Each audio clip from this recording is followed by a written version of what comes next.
impressive kingdom. Remember that he has been laying on his bed quite frequently, wondering how great his kingdom will be and how long it will last. And so I find it very interesting that God uses this intrigue in his own mind as something to reveal himself to this king. And he is going to do it, as we saw, by the dream in a pretty magnificent way. Okay? He dreams of these 5 empires, starts with gold. The value depreciates, I guess you could say, as you go down the figure, but the strength increases as you go down the figure. And so the king knows that there are 4 more empires that are going to come. The last one, represented by the stone, emerges, crushes all the rest of them, their powder, and get blown away, and it takes over. You say, well, how do you respond when somebody tells you all that? Well, that's what we're going to look at this afternoon. We're going to look at the king's response. So look at verse 46 of chapter 2 with me, and we'll actually kick over into chapter 3 here, but we're just going to read down through chapter 2 for now. Then the king, Nebuchadnezzar, fell upon his face and worshipped Daniel, and commanded that they should offer an oblation and sweet odors unto him. The king answered unto Daniel and said, Of a truth it is that your God is a God of gods, and a Lord of kings, and a revealer of secrets, seeing thou couldst reveal this secret. Then the king made Daniel a great man, and gave him many great gifts, and made him rule over the whole province of Babylon, and chief of the governors over all the wise men of Babylon. Then Daniel requested of the king, and he set Shadrach, Meshach, and Abednego over the affairs of the province of Babylon. But Daniel sat in the gate of the king. We're going to go bow for a word of prayer as we do. Be remembering a few folks this week. Patrick has been really ill, and they're not here today because he's still recovering. Derek Blair had surgery on Friday and has to try to be still, which is difficult for him. And I just hope that speedy recovery without infection and everything works out the way it ought to. Appreciate sparing his life in this situation. And then there are quite a few other folks who are having a tough time too. So just it seems like it's been a difficult. The family of Milton. Oh yeah. Was mentioned in some. Milton passed away, and we had a coworker who had a loved one passed away.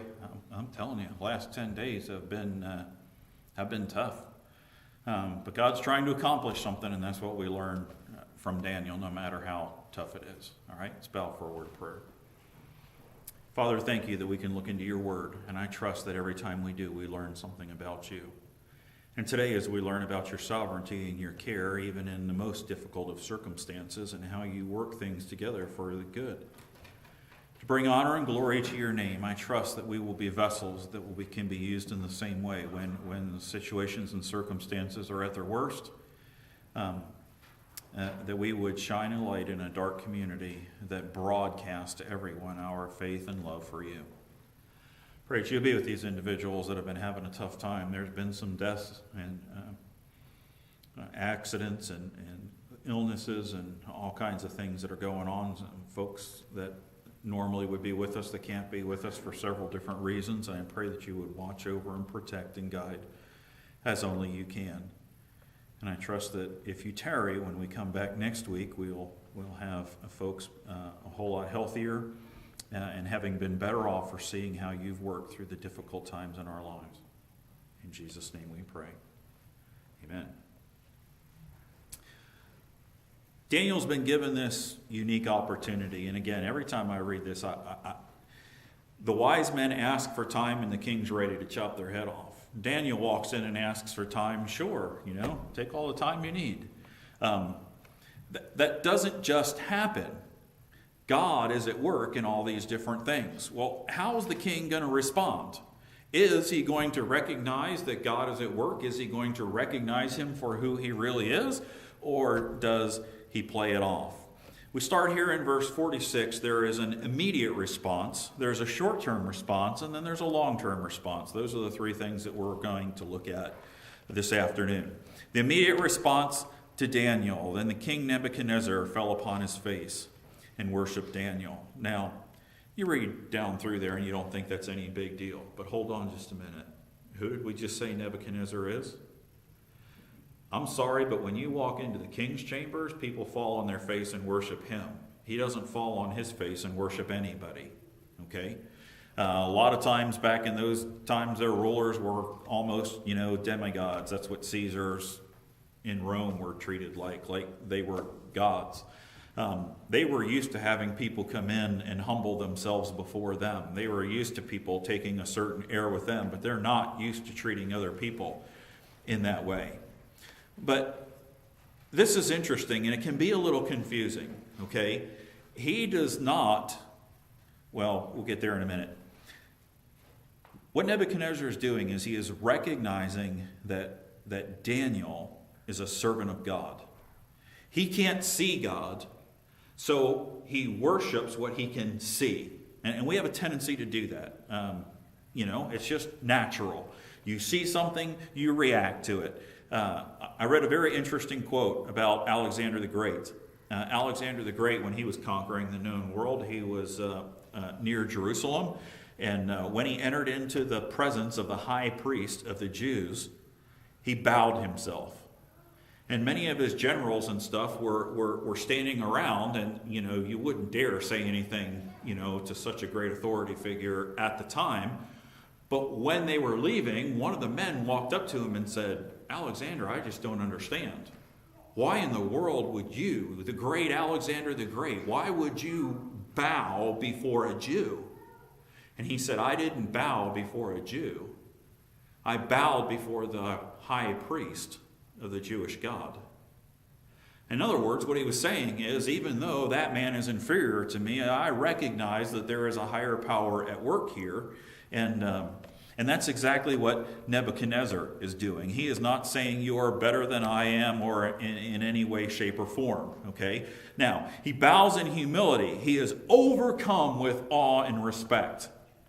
It's very interesting that even unsaved people sometimes can be overwhelmed by the circumstances that they find themselves in. Now think about it. He is just told out of the blue, right? I mean, isn't that what he asked the men to do? You tell me the dream and you tell me the interpretation. And he's going to know if they're lying. I mean, I've read a lot of commentaries. Some of them are like, well, he had them do that because he couldn't remember the dream. If he couldn't remember the dream, then how would he know if they were telling him the dream and the interpretation? It doesn't make any sense. He knew the dream. He just wanted to make sure that they knew the dream so that he could trust their interpretation of it. So here he is. He asked what seems like an impossible thing, and God does this miracle in his presence. Can you imagine him sitting there on the throne while Daniel is going into this great detail about the dream? He's probably wondering, how in the world does he know this? I mean, it's just not he is describing it like I've been dreaming it over and over and over again. It's almost like Daniel dreamed it with me, and now he's telling it to me. Of course, he is in awe.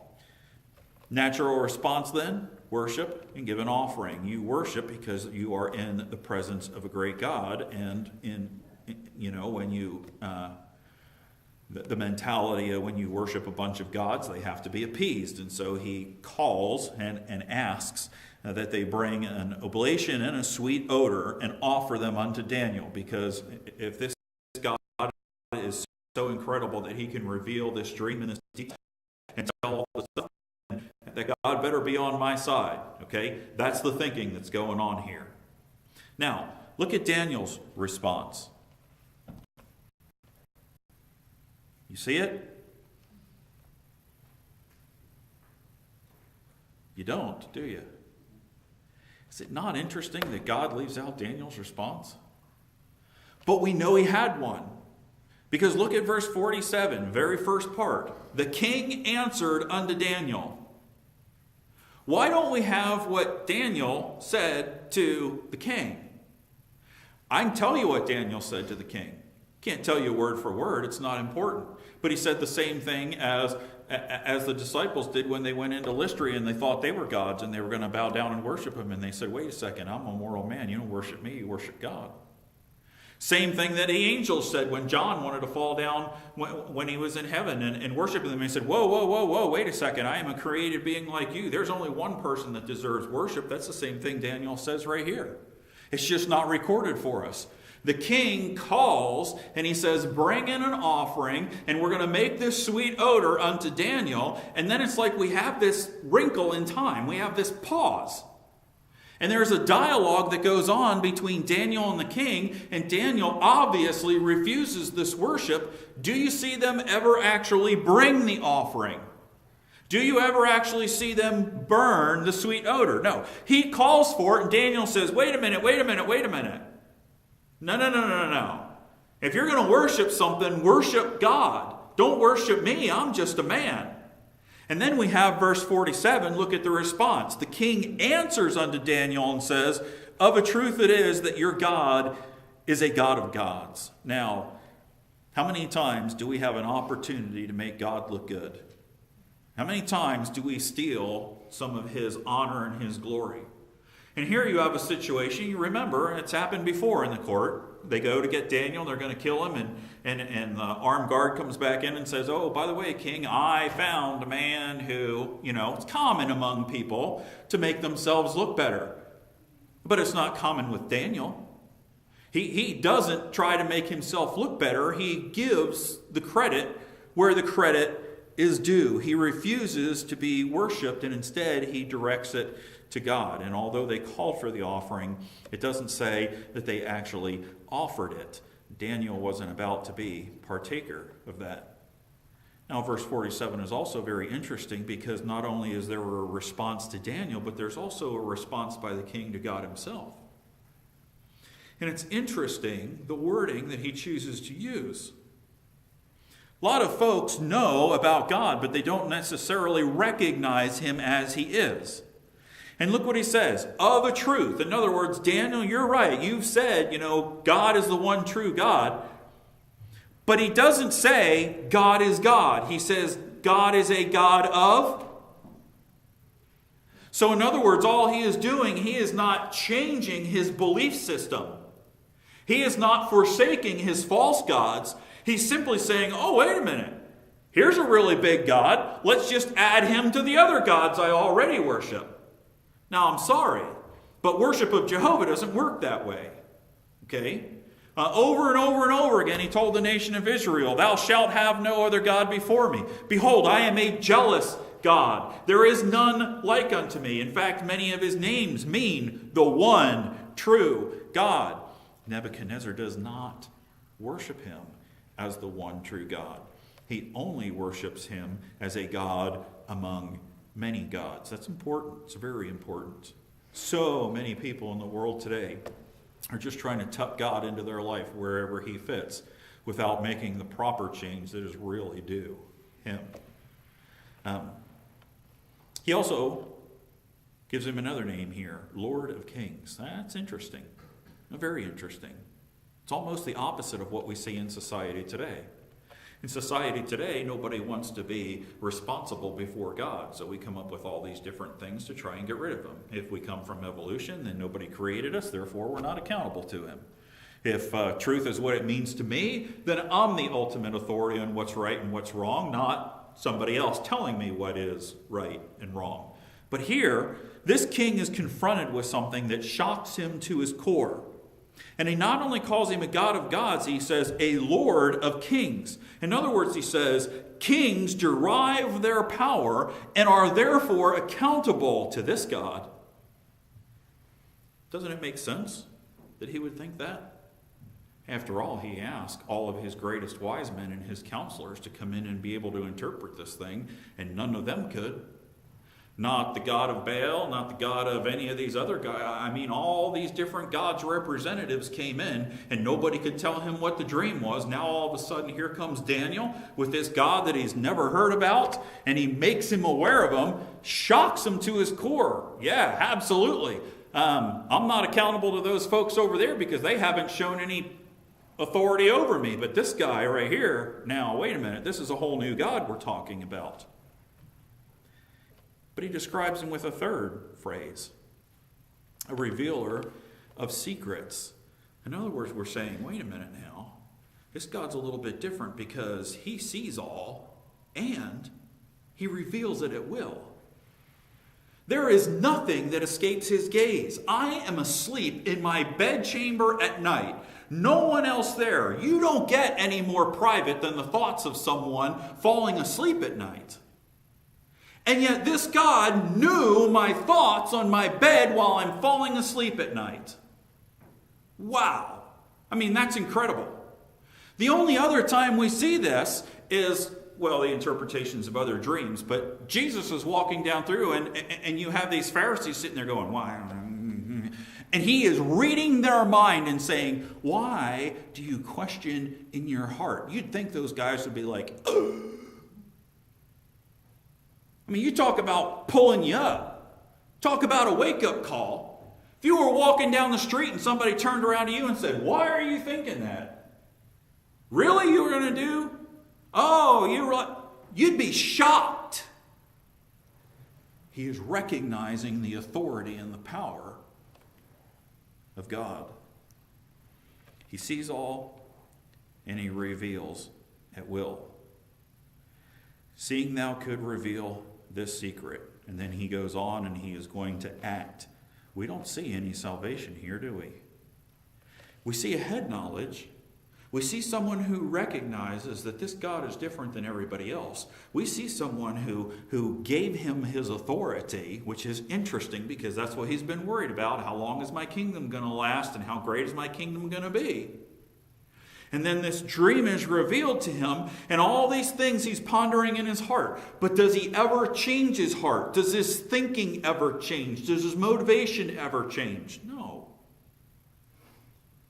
For a lot of folks, the difference between salvation is 12 inches, head to heart. Immediate response. Then there's a short-term response. Look at verse 48. He is going to do two things here.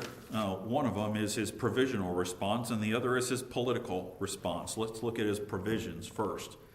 Then the king made Daniel a great man. In other words, he gave him some pretty cool gifts, and they were incredibly valuable. Now, let me ask you a question.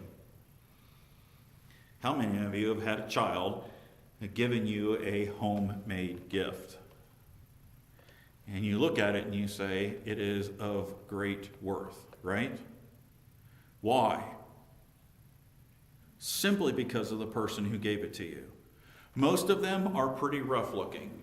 My mom gave a lot of those back to me not long ago, and I have some of those in a thing upstairs. And I look at some of them and I was like, Mom, honestly. Not an artist. I'm okay with it. I dealt with it a long time ago. Why did you keep this junk? Well, you gave it to me, right? Can you imagine Nebuchadnezzar giving you a gift? You'd be like putting it, lights on it, the whole thing, get the security system set up, parade people through. Who gave that to you? Yeah, Nebby baby gave that one to me. That's right, because I'm special. Well, that's exactly what's happening here. Daniel becomes very special, not only because the value of the gifts. Can you imagine the gifts that Nebuchadnezzar could give? This is a great empire. There is a lot of wealth at his disposal. He can give what he wants to. So he gives him rich gifts, and he makes him a great man, not only because of the value of the gifts, but because of their origin, who gave it. He is giving him a name as well. He's giving him recognition. We see this exact same thing with Joseph, don't we? I mean, who is Joseph when he comes into Egypt? He's a nobody. He's a slave. And then, when you think things can't get any worse, he's a prisoner. Slave to prisoner. I mean, come on. But then all of a sudden, he goes from prisoner to third in control of the whole country. And he's riding through a horse and people are bowing down because he has a name. He has authority. He has recognition. That's exactly what Nebuchadnezzar has done to Daniel. Daniel arrives in Babylon as a slave, if you will. And God has just promoted him. Pretty big deal. Along with that, can you imagine the promotion that happens here? He gave him many great gifts, and he made him ruler over the whole province of Babylon and chief of the governors over all the wise men of Babylon. Now we'll get to the political here in just a minute. This morning we talked about Trump. $450,000 a month. What do you suppose his lifestyle was like? So Daniel comes as a slave, basically. He's a captive. And he is eating at the king's table, pretty nice food, which we know he refuses, and living in, I don't know, school barracks or what he's living in. But you associate a certain lifestyle with a student that has been captured from a foreign country and brought into Babylon. Now all of a sudden, he is governor of Babylon. I'm just going to go out on a limb here and say he has a lifestyle that goes along with it, right? When the president becomes president, there are certain things that he gets a special desk. Not everybody in the country gets to sit at a special desk like the one in the Oval Office. He gets people who take care of him and protect him. He has speechwriters. He has. Guess what? So does Daniel. He gets all of that along with what he has here. And so Daniel is doing pretty well for himself. He gets a promotion and a corresponding lifestyle. He also gets ushered into the political scene. He is made ruler over the province of Babylon. Now, governor of the province of Babylon is a big deal because that's the capital. That's the capital.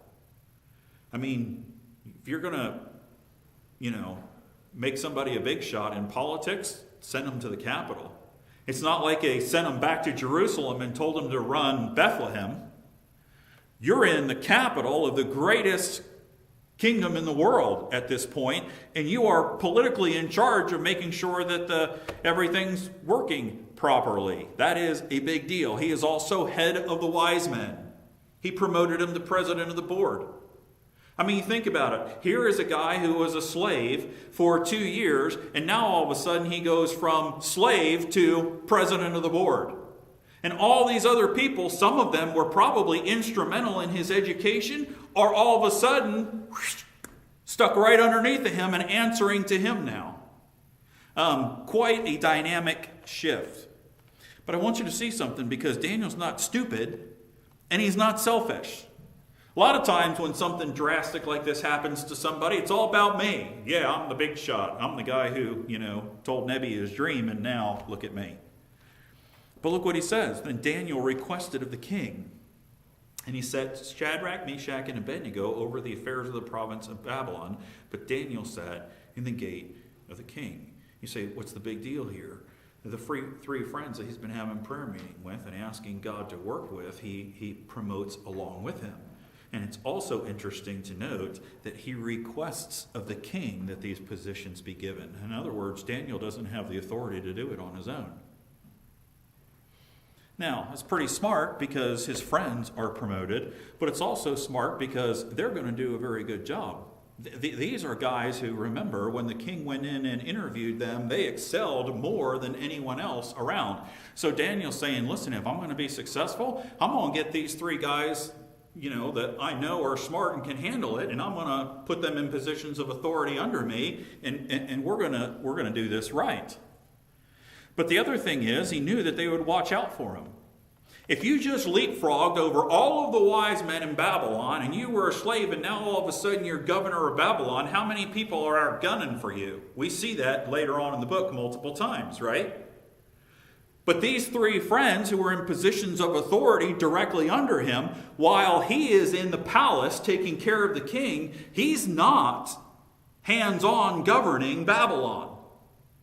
So what's to say that the people who are left in charge aren't trying to get him in trouble? He can't be two places at the same time. King wants him at the palace, but yet province of Babylon has to run properly.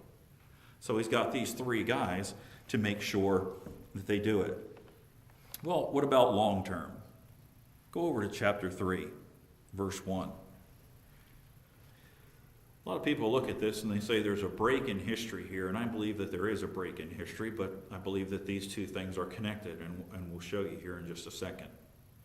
Nebuchadnezzar the king made an image of gold whose height was 80 cubits and the breadth thereof 6 cubits. He set it up in the plain of Dura in the province of Babylon. Now, a little bit of background here. The dream happened the 2nd year of his reign alone.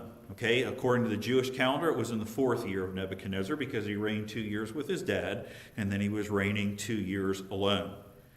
History records for us that a coup attempt was made on Nebuchadnezzar in the 10th year of his reign. And a lot of people don't understand, but I think that Daniel chapter 3 is a response to that coup. Okay? Remember what this guy, you got to keep the background in mind here. He regularly was falling asleep on his bed and he was pondering how great his kingdom was going to be and how long it's going to last. And now here we are in the 10th year of his reign, and he remembers the dream, the head of gold, but then there was the chest of silver, and then you have the bronze and on down. He remembers all that. And so it's always in the back of his mind when he finds out there's a coup attempt. Wait a minute, the head of gold has to last for a long time in Nebuchadnezzar's mind. So he is going to respond to that. And I have always wondered why there is no mention of Daniel in any of this. But if you think about it, there's probably no mention of Daniel for one of two reasons. There's no mention of anyone in the palace. There's no mention of the wise men and the counselors being called to worship this image. So I believe that Nebuchadnezzar was convinced of the folks that were right around him and ministered with him every day. He wasn't worried about their loyalty. He was worried about the loyalty of the folks who were removed from him. Now, there's another possibility. When there's a coup attempt and somebody's trying to overthrow your government or kill you, you very quickly rely on the people that you can really trust. And there's one person in his kingdom that has proven that he can really trust them. So if there was a problem somewhere, there's a good possibility that Daniel got sent to deal with it. Either way, Daniel is not around when this thing happens. Keep in mind, Daniel was the one who was the instigator in changing the diet. How are the three friends going to react now that Daniel isn't there to be the spark plug? Interesting part of what we'll see, but not this week. You have to wait till next week. This image, 90 feet by 9 feet, rough, measuring a cubit, roughly 90 feet by 9 feet. You say, well, it's probably not a human being because it's not proportional. 90 feet by 9 feet would make this really long, skinny-looking thing. There's a good possibility that it may have been a pedestal with an image on top. And from the bottom to the top, it's 90 feet tall. Okay? It also says the image was made of gold. And I did some reading this week, weird, I guess, useless information. How much gold would it take to make? Oh my goodness. I decided I wasn't even going to bring the figures for you. It's like 1,672 pounds and so many ounces to try and make a figure of this size. Probably not solid gold, but it was probably plated or covered. Now, this was a rich kingdom, so it could have been solid gold. But most of the time when you wanted to work in gold in that time period, you either plated it or you covered it. And a lot of times you plated it. You could inscribe them or make them as decorative as you wanted to, and then you keep affixing the plates to it to make the artwork of it. I personally think it was probably in human form. And here's the reason I believe it was in human form. Because I believe he's still remembering the dream. Only this time, this dream was interpreted in public, right? All the wise men are here, the people of the court are here, and so they're all like, well, Nebuchadnezzar is going to end sometime. I want to be the silver. I want to be the bronze. I want to be who's going to be next in line to take over when Nebuchadnezzar comes tumbling down. That's probably what was in the mind of some of the folks that were in the court that day. So I believe Nebuchadnezzar goes out to the plain. Now, this is an interesting thing too. A couple of miles from Babylon, there was a small mound that overlooked a plain. So if you think about it, if you build a pedestal on top of that mound and then put your statue on it, everybody down on the plain, man, that thing would have looked big. It's kind of like being down in the harbor and looking up at the Statue of Liberty. And you look at it and you say, man, it seems a whole lot bigger than what the dimensions are when you actually look at it. Well, yeah, that's because it's on the island and then on the pedestal. But the actual statue itself is only this big. That's what he's doing. And he covers the whole thing in gold. And what he does is he invites everybody he can bring to come and see this thing. He makes it super public. Listen, you think you're going to be the silver that overthrows Nebuchadnezzar? Let me show you. I'm going to build you a statue. This thing's solid gold, baby. Going to be around for a long time. That's what he's saying. Don't be coup attempting me. I'll bury you somewhere. Little Italian coming out in him. Pretty impressive thing. Now, the purpose. It was meant to impress with its size. It was meant to impress with its value. It was meant to impress with its quality. Notice that he says here that he gathers together. Look at verse 2. Then Nebuchadnezzar the king sent to gather together. And now this is interesting. Princes, governors, captains, judges, treasurers, counselors, and sheriffs, all the rulers of the provinces to come to the dedication of the image. If you look at what he has described here, what he is describing here is gathering all of these folks together. Some of them are from his kingdom, Babylon, and some of them are political leaders that have been gathered from other conquered lands and empires. So what he is doing is, if you're paying tribute to him, if you are in any way related to Babylon, he sends out an invitation. He's throwing a ball, Christmas ball for the president. You just got an invitation. You don't turn down an invitation from the president, right? It'd be rude. Well, people do it nowadays because they don't care. Back then, he'd cut your head off and find somebody else to fill your shoes. So all of these folks from all over the place are gathered in this plain and they're standing there. It is supposed to be a show of strength and value and quality. He is reassuring himself and he is reassuring all the folks that come. Now listen, if you're in Babylon every day and you are in the king's court and you see all these people come and you watch the power go out, you know how important Nebuchadnezzar is. But what if you're in Syria or Greece or back in Israel or any of these other places and you are far removed from the center of where everything's going down in Babylon? How impressed with the empire of Babylon are you? Well, you are now. Can you imagine all these folks gathered together in the plain? Can you imagine the communication problem that would go on?